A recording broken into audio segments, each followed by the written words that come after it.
کہ ایک زمانے میں روٹی مہنگی ہو گئی تھی، تو ایک وزیر با تدبیر تو نہیں کہہ سکتا، بے ضمیر کہہ سکتا ہوں، اس نے کہا تھا اگر روٹی دستیاب نہیں ہے تو ڈبل روٹی کھا لو۔ اب جہاں وہ بیٹھے ہیں ان کو کیا پتا کہ جس کو روٹی بھی میسر نہیں ہے اس کو ڈبل روٹی کیسے ملے گی، جس کو سنگل بھی نہیں مل رہی۔ اب اس کو غریب کے درد کی، اس کی مجبوریوں کی، اس کے حالات کی سمجھ نہیں آ سکتی، چونکہ وہ اس مرحلے سے گزرا ہی نہیں ہے۔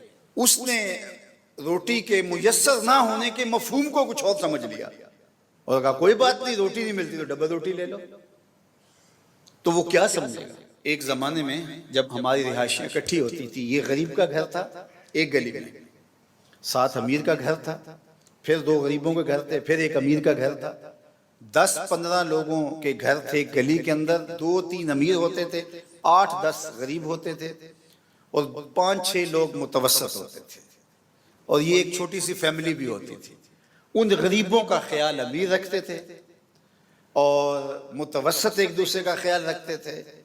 گھر کے اندر پکنے والا سالن ایک دوسرے کے گھر میں جاتا تھا، شیئر ہوتا تھا۔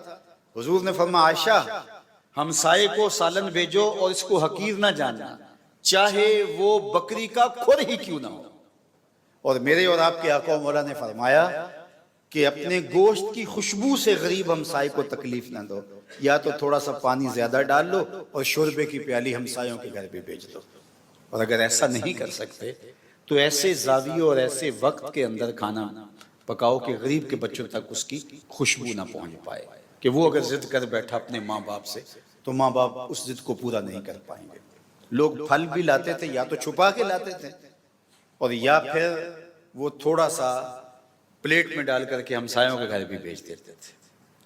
جو غریب تھے ان کو بھی کچھ نہ کچھ ان چیزوں کا حصہ مل جاتا تھا۔ متوسط لوگوں کے اندر بھی یوں شیئرنگ ہوتی تھی اور وہ ایک دوسرے سے محبت بڑھتی تھی، اور جو برتن آتا تھا اس کو پھر خالی نہیں لٹایا جاتا تھا، اس میں چینی ڈال کر، اس میں بادام ڈال کر، اس میں مکھانے ڈال کر، اس میں پتاشے ڈال کر اس کو واپس بھیجا جاتا تھا، اور کچھ نہیں تو چھوارا ڈال دیا جاتا تھا۔ یہ اس عمر کے لوگوں نے نہیں دیکھا، ہم نے تو دیکھا ہے، ہم تو اس مرحلے سے گزرے ہیں۔ جو چیزیں پکتی تھی ہمسایوں کے اندر آتی تھی اور ادھر کی ادھر جاتی تھی، اور ایک پرسکون معاشرہ تھا دولت کی کمی کے باوجود۔ لیکن پھر کیا ہوا؟ امیروں کے ٹون ہی الگ بن گئے، اور وہ غریب محلوں سے اٹھ کے وہ الگ سوسائٹی میں چلے گئے، بڑے ٹاؤن میں چلے گئے، اور یہ غریب جو ہے وہ غریب محلے میں، تو غریب اور امیر کے درمیان جو تفاوت تھا ختم نہ ہوا بلکہ وہ بڑھ گیا۔ اہل اقتدار اور جو رعایا ہے وہ بھی الگ الگ خانوں میں بٹ گئے، اور معاشرہ ہمارا اس وقت تشدد میں مبتلا ہے، اور یہ ایسے معاشرے کبھی بھی سکون نہیں پاتے، ایسے معاشرے کبھی بھی قرار نہیں پاتے۔ ریاست ماں ہوتی ہے اور اس کو اپنے تمام افراد کو بنیادی سہولتیں مکمل فراہم کرنی چاہیے۔ جس طرح ایک شہر کے باسی کی سہولتیں ہیں، اس طرح ایک دیہات کے شخص میں بسنے والے کو بھی ایسی ہی برابر سہولتیں میسر ہونی چاہیے۔ اور دنیا کے جو مہذب ملک مانے جاتے ہیں، جنہوں نے اسلام کو پڑھا ہے اور اپنایا ہے، وہاں جا کے آپ دیکھ لیں آپ کو ایسے ہی ملے گا۔ تو یہ جو تفاوت ہے یہ آہستہ آہستہ پھر معاشروں کو توڑ کے رکھ دیتا ہے، اور معاشرے عدل پہ قائم رہتے ہیں، معاشرے ظلم پہ کبھی قائم نہیں رہتے۔ سیدنا علی المرتضیٰ مولا کل جہاں کا قول ہے کہ الملک یدوم بالکفر ولا یدوم بالظلم، ملک کفر کے ساتھ تو قائم رہ سکتا ہے، ظلم کے ساتھ قائم نہیں رہ سکتا۔ جب ظالمانہ انداز حکومت ہو تو ملک برباد ہو جاتے ہیں۔ رومی نے کہا تھا سگ وزیرو گرگ میرو موشرا درباں شود، این ارکان سلطنت ملک را ویراں شود۔ سگ وزیرو کتا وزیر ہو، گرگ میرو اور بھیڑیا بادشاہ ہو، موشرا درباں شود اور جو چوہا ہے وہ وزیر دفاع ہو، این ارکان سلطنت جب کسی ملک کی وزارتیں ایسے بٹیں ملک را ویراں شود تو ملک ویراں ہو جاتا ہے۔ ہر شاخ پہ الو بیٹھا ہے، انجام گلستان کیا ہوگا۔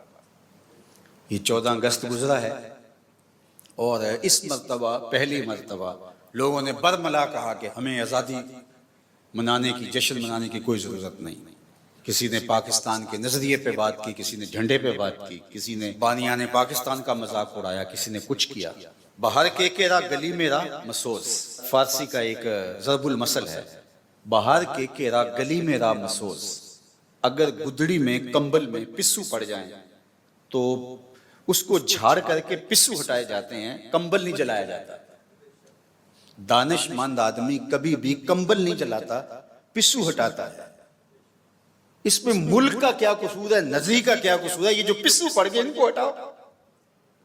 لیکن ملک پہ بات ہوئی، اور دوسری جانب جو ذمہ دار ہیں وہ جس بھی منصب پہ ہیں ان کو سوچنا پڑے گا کہ یہ ایسا کیوں ہوا۔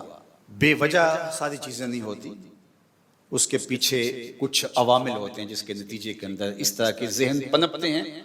اگرچہ تخریب کار، ملک دشمن، غداران وطن اور دیگر دشمنان اسلام کے اعلی کار بھی موجود ہوتے ہیں، دیدہ نادیدہ بھی استعمال ہوتے ہیں، لیکن جو ریالٹی ہے، جو حقیقت ہے، اس کو بھی تسلیم کرنا پڑے گا۔ جب غریب اور امیر کے لیے الگ الگ نظام ہوں گے، جب ملک کے اندر عدل قائم نہیں ہوگا، عدل فروخت ہوگا، بکے گا اور انصاف انقا ہو جائے گا، تو پھر لوگوں کا اعتماد اٹھ جائے گا۔ پھر لوگ وہی کہیں گے کہ امراء کے گھروں کو آگ لگا دو، پھر خونی انقلاب آتے ہیں۔ اور اس وقت پاکستان جن مشکل حالات سے گزر رہا ہے، سمجھدار، سنجیدہ اور جو فیصلہ ساز منصبوں پہ بیٹھے ہیں ان کو ضرور ان حالات سے صرف غصہ کھانے کی بجائے انہیں تجزیہ کر کے اس کا جو ہے وہ کوئی قابل عمل حل نکالنا پڑے گا اور لوگوں کی محرومیوں کو دور کرنا پڑے گا۔ اور انشاءاللہ ہمارا یقین ہے کہ یہ ملک مٹنے کے لیے نہیں بنا تھا انشاءاللہ، اور یہ ملک کے اندر جو خرابیاں ہیں، یہ جو کچھ ہو رہا ہے، جو تقسیم ہو گئی ہے، تو اس کی وجہ سے یہ ہے کہ ہم نے اس نظریے سے غداری کی ہے، نظریہ اسلام سے، جس کے لیے ملک حاصل کیا تھا۔ جب ہم ادھر آئیں گے اور نظام خلافت کی طرف ہم سفر کا آغاز کریں گے تو اللہ کی رحمتیں نازل ہونا شروع ہو جائیں گی انشاءاللہ۔